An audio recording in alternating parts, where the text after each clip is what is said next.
I want to introduce to you guys somebody very important to our community, and her name is Kat Harrison.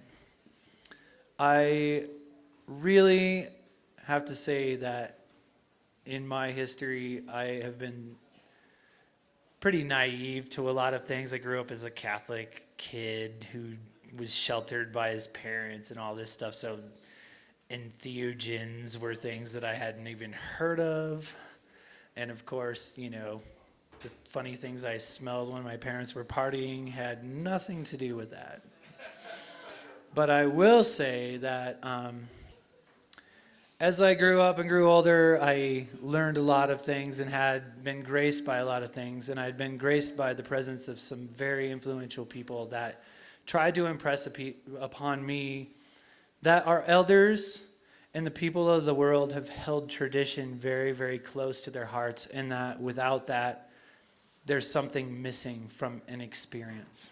And this here is an experience that carries tradition, and I want to thank people that have brought tradition to us, and I want to honor that. And I have had really excellent opportunities over the years at this festival to talk to some incredible people who value education, and they value bringing experience to people from the entire perspective. And I believe the entire perspective is something that encompasses tradition.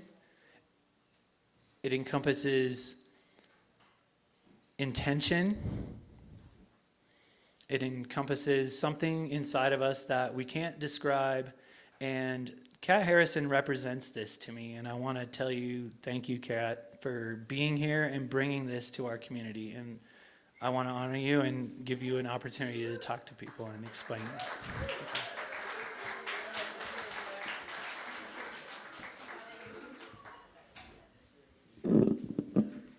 Well, thank you. I hope I don't burst your bubble, Scott. Because actually Scott asked me to talk for 2 minutes about what it's like to be a woman in a world filled with men and mushrooms. So I guess that's a tradition, isn't it? We've been doing that for a long time. And so, my talks sometimes get more serious and sometimes talk about these traditions in other cultures that really are ancient and all of that.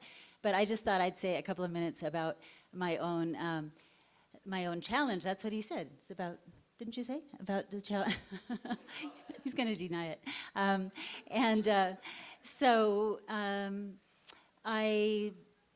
Let's see. I first came to Telluride in 1978 with my new baby, my first child, and my new husband, Terrence McKenna, at the time. And we had gotten together. We met way back in the mid-'60s in the Middle East, actually. But we got together in 1975 because that was the year that he and his brother figured out how to grow psilocybin mushrooms at home in your kitchen.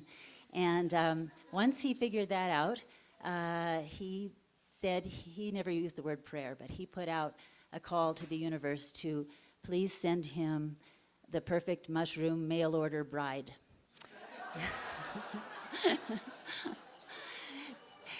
And somehow that, I hadn't seen him in years, but somehow that landed in my mailbox. And with an inquiry, he'd heard where I was living at the time, an inquiry and 5 grams of newly grown mushrooms. And so I took those and read that letter a number of times and saw that my destiny was laid out. But just to make sure, because I had a job, a commitment I couldn't leave for some months, for over 6 months he kept sending me love letters by that time with mushrooms in them. So I truly was a mail-order bride. And I finally left that home and came to live with him, and we headed off on adventures to the Amazon and to other places. And it's been a long and winding mushroom road, as well as many other things. And, eventually our paths parted. Our children grew up. He passed on, and I have come back to Telluride. This is my 5th time being in Telluride, my 4th time at a festival. And I am just thrilled to be with mushroom people, mushroom loving people, and in beautiful places, because we all love nature if we're into mushrooms. And we love good company, and we have great values that we share. We love good mushroom beer, all of these things, great foraged salads and all of this. So it's just like the right bandwidth, you know, and I really appreciate it, and I hope you're all just having as good a time as I am. Thank you.